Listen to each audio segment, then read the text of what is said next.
Bienvenue à toutes et à tous pour cette nouvelle exploration. Aujourd'hui, on plonge dans des textes théologiques assez denses. Oui, des textes qui nous parlent de la souveraineté de Dieu, de la création, de son plan. Exactement. Et on va s'appuyer sur des passages bibliques précis que quelqu'un de notre communauté nous a partagés. L'idée, c'est d'essayer de démêler un peu ces concepts. Des concepts qui peuvent être complexes, c'est vrai, sur la relation entre le Créateur et nous, les créatures. Alors, pour commencer fort, les sources posent un principe de base, un fondement. Oui, dès le départ, tout appartient à Dieu. Tout. C'est-à-dire, La grandeur, la puissance, la gloire, la victoire, la majesté. C'est tiré du premier livre des Chroniques, ça. ah oui, 1 Chronique 29. À toi, Seigneur, tout ce qui est au ciel et sur la terre. C'est ça. Donc le temps, l'espace, ce qu'il y a dedans, tout est vu comme sa propriété. C'est sa maison en quelque sorte. Ça cadre bien les choses, effectivement. Absolument, c'est le socle. Et le verset juste après le 12, il renforce ça. Qui dit quoi déjà? Que la richesse et l'honneur viennent de lui, qu'il domine sur tout, qu'il a la force, le pouvoir d'élever ou de fortifier qui il veut. D'accord. Et l'idée qui en découle, selon ces textes? Ben, l'idée maîtresse, c'est que l'univers est construit sur des lois divines, des sortes de règles du jeu. Et le but de ces règles? Que les créatures, anges ou humains, trouvent leur bonheur en les respectant, en suivant ses commandements en fait. Dieu maintient cette structure activement. Les textes donnent un exemple concret, je crois, pour que ce soit moins abstrait. Oui, un exemple tout simple, la faim. La faim. Oui, si on ne mange pas, on a faim. C'est une loi naturelle, une structure que Dieu a voulu et qu'il maintient. D'accord, je vois. Et dans ce cadre, il donne des commandements plus moraux. Voilà, comme aimer son prochain. Et les textes suggèrent que Dieu regarde comment on réagit, surtout dans les moments difficiles. Il observe quoi précisément? Si on exprime de la gratitude pour sa grâce, même quand ça va mal, ou si on fait comme ceux que les textes appellent les méchants, C'est-à-dire? ceux qui prennent tout pour acquis, qui ne voient pas la grâce partout et qui finissent par murmurer contre lui, par se plaindre sans reconnaître d'où vient le bien. La gratitude serait donc une sorte de clé. Ça semble être un marqueur très important dans cette vision des choses, oui. La gratitude face à cette grâce qu'on ne mérite pas forcément, et cette grâce, c'est tout. La vie, la nourriture, nos capacités. Fascinant comme perspective. Alors après ça, les textes nous parlent d'une figure assez connue, mais sous un angle particulier. Oui, on passe au roi de Tyr, dans le livre d'Ézéchiel, Ézéchiel 28. Mais les sources l'utilisent comme une image, c'est ça? pour décrire quelqu'un d'autre. Exactement, pour décrire ce qu'aurait été la nature originelle de Hallel. Hallel, qu'on identifie souvent à Satan, avant sa chute. C'est ça. Et le texte le décrit au départ comme un modèle de perfection, plein de sagesse, d'une beauté accomplie. Ça pose le décor d'une créature vraiment exceptionnelle. Exceptionnel, oui. Et il y a des détails sur sa splendeur. Ah oui, le verset 13 d'Ézéchiel 28 est très descriptif. Il était en Éden, le jardin de Dieu.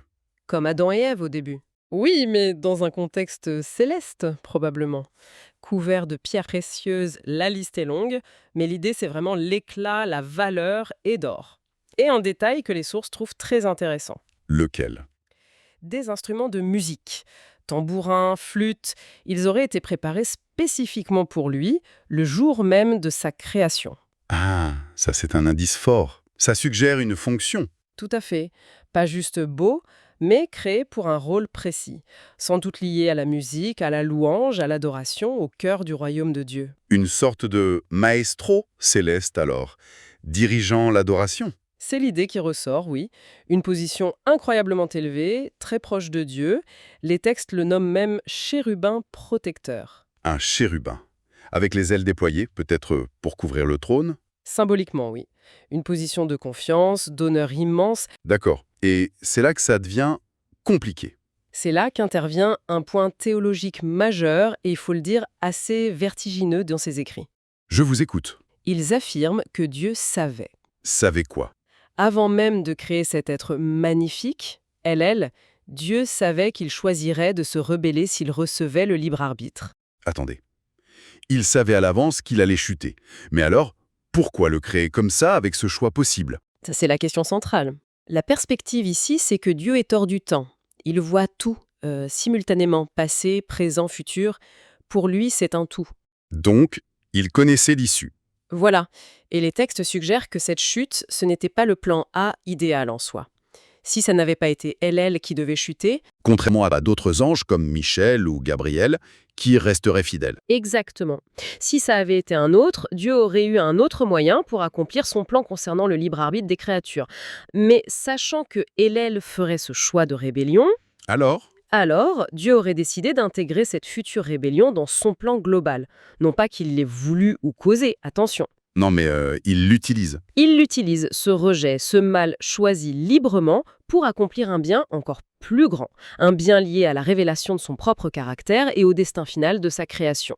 C'est énorme comme affirmation. Sur la prescience de Dieu, sa connaissance anticipée et sa souveraineté. C'est très fort, oui. L'idée que même la pire rébellion est connue d'avance et, d'une certaine manière, tissée dans le plan, sans que Dieu soit responsable du mal. Ça donne le vertige, comme vous disiez. Et pour revenir sur Terre, les textes font un contraste avec l'orgueil humain, c'est ça? Oui, avec l'exemple classique de Nabuchodonosor. Le roi de Babylone. Dans le livre de Daniel, il se promène et il dit Il se pavane, oui, regardez cette grande Babylone que j'ai bâtie par ma puissance, pour ma gloire. Il s'attribue tout le mérite. Et la réponse divine ne se fait pas attendre. Non, elle est immédiate et spectaculaire dans le récit de Daniel. Une voix du ciel lui annonce « C'est fini pour toi, le royaume t'est retiré ». Et il devient comme une bête? C'est ça, il vit comme un animal jusqu'à ce qu'il comprenne la leçon. C'est le Très-Haut qui domine sur tous les royaumes humains. C'est lui qui donne le pouvoir à qui il veut. Donc cet épisode, il sert à enfoncer le clou sur l'idée principale. Exactement tout, absolument tout. La vie, la mort, le temps, l'espace, les anges, les humains, même la gestion de la terre, que ce soit Adam au début ou Satan ensuite, Tout appartient en dernier ressort à Dieu. toujours et pour toujours. Même si Adam a échoué dans sa mission de gérant, la terre reste la propriété de Dieu. Rien n'échappe à son contrôle ultime. D'accord, je vois bien le lien. Nabuchodonosor a juste oublié qui est le vrai propriétaire.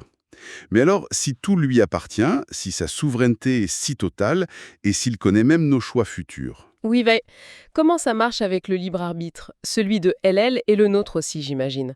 Est-ce qu'on choisit vraiment si tout est déjà connu et intégré au plan? C'est la grande tension théologique que ces textes explorent. Ils ne nient pas le libre arbitre, au contraire. Mais comment ils articulent les deux? L'explication proposée, c'est que Dieu utilise les choix libres de ses créatures pour accomplir sa volonté souveraine. C'est un peu paradoxal, hein?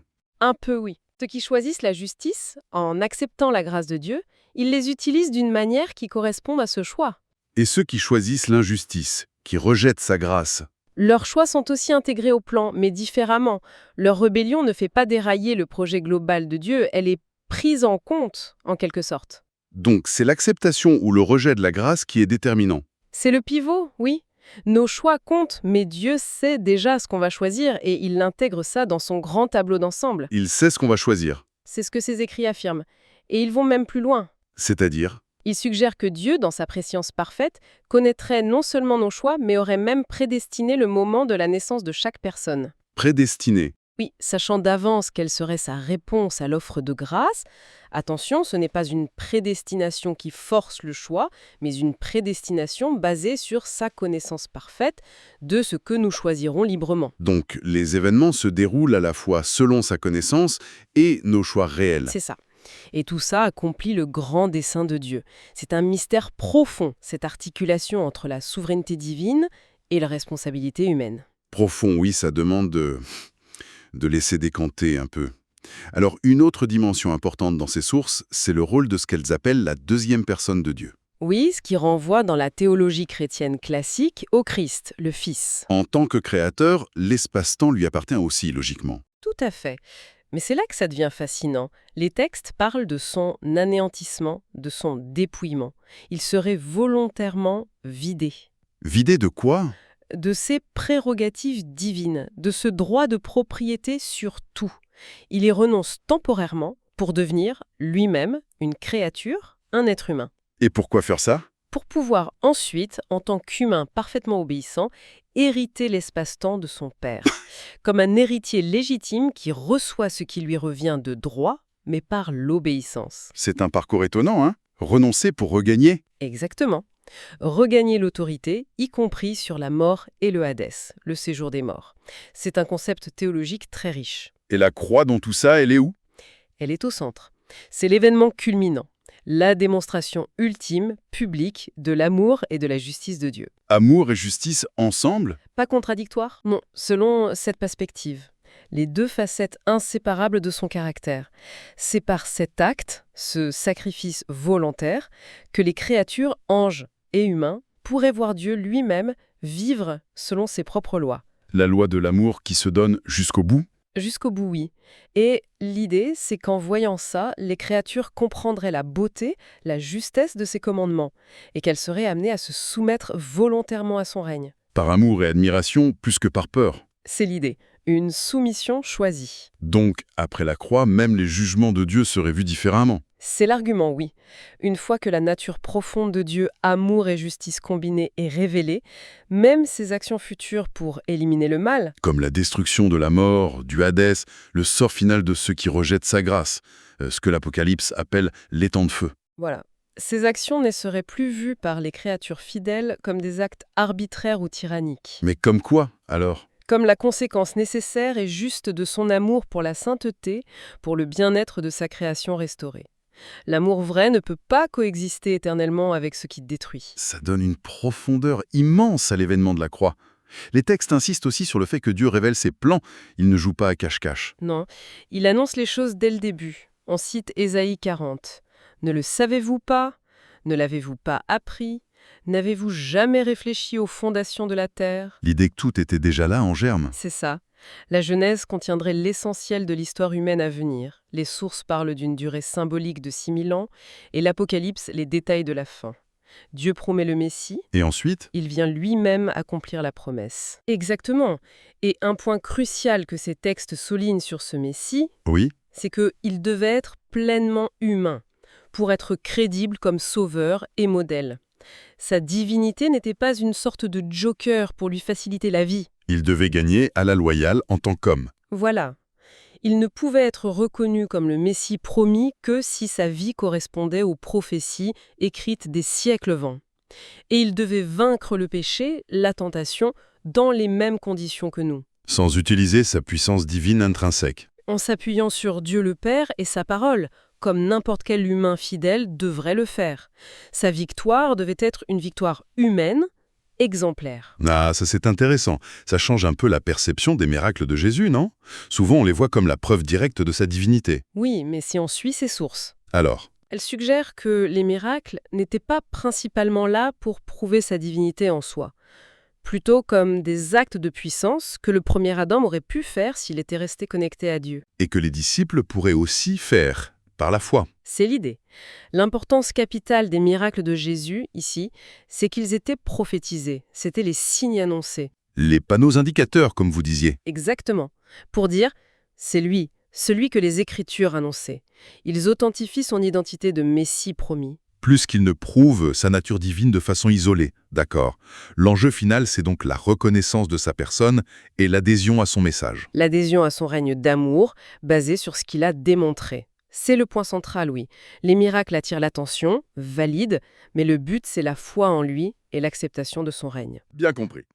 Alors, après ces réflexions sur le Messie, les textes nous ramènent à la grandeur écrasante de Dieu. Encore Ésaïe 40. Oui, le verset 22, c'est lui qui trône au-dessus du cercle de la terre, dont les habitants sont comme des sauterelles. Il étend les cieux comme une toile. Ça donne une image de distance, de transcendance folle. Comparé à lui, nous, on semble minuscules, presque insignifiants. C'est une image forte, oui, pour nous faire sentir sa majesté, sa perspective radicalement différente. Et Ésaïe continue juste après. Il réduit les puissants à rien. Les dirigeants du monde sont comme des plantes à peine enracinées. Oui, qu'un souffle emporte, éphémère. Donc oui, d'un point de vue purement ontologique, la créature est infiniment petite devant le Créateur. Mais Et c'est le retournement crucial dans ces textes. La valeur des créatures ne vient pas d'elles-mêmes. Elle vient de l'amour incompréhensible que Dieu leur porte. un amour qui change tout. Un amour tel qu'il a été prêt à tout abandonner pour elles. Spécifiquement, disent les textes, dans le Fils. Par l'incarnation, le sacrifice. C'est cet amour-là qui donne une valeur infinie aux créatures aux yeux de Dieu. Et cette dépendance totale, on la voit même au quotidien. Oui, les sources citent Matthieu. Dieu fait lever son soleil sur les méchants et sur les bons. Il fait pleuvoir sur les justes et les injustes. Exactement. Même notre pain, l'air qu'on respire, tout est don, tout est grâce.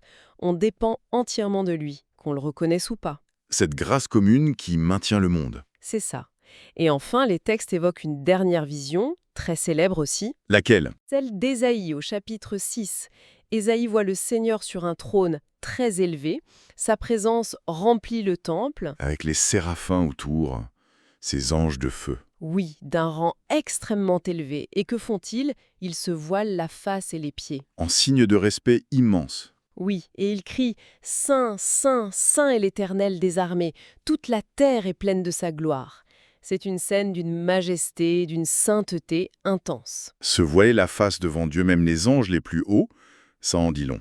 Et cette gloire qui remplit la terre, pourtant on ne la voit pas forcément. C'est vrai, elle est là, elle soutient tout, mais elle n'est pas toujours perçue. Cependant, Oui. les sources nuancent avec Romains 1, verset 20. Qui dit que même si Dieu est invisible, Ses perfections invisibles, sa puissance éternelle, sa divinité se voient et se comprennent très bien depuis la création du monde. comment...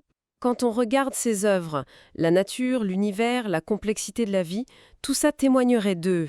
Dieu aurait laissé des indices. Suffisamment, selon ce texte, pour que l'intelligence humaine puisse le reconnaître, ou au moins le chercher. Il ne serait donc pas totalement caché. Et les humains seraient inexcusables de l'ignorer. D'accord. Bon, si on essaie de récapituler un peu tout ça, c'est dense. Très dense, oui. D'un côté, on a cette affirmation radicale. Souveraineté absolue de Dieu.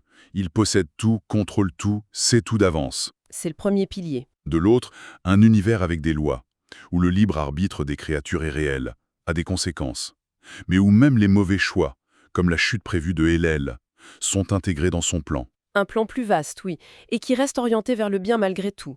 Et au cœur de ce plan, la figure du Messie, l'événement de la croix. Présenté comme la révélation ultime, nécessaire, de l'amour et de la justice de Dieu, inséparables. Et le but final de tout ça? Que les créatures, comprenant enfin qui est Dieu, choisissent librement de se soumettre à son règne d'amour. Et la création autour de nous. Elle est comme un témoin silencieux mais constant, de sa puissance, de sa nature divine, même si sa gloire totale nous dépasse. Alors qu'est-ce qu'on retient de cette exploration au final?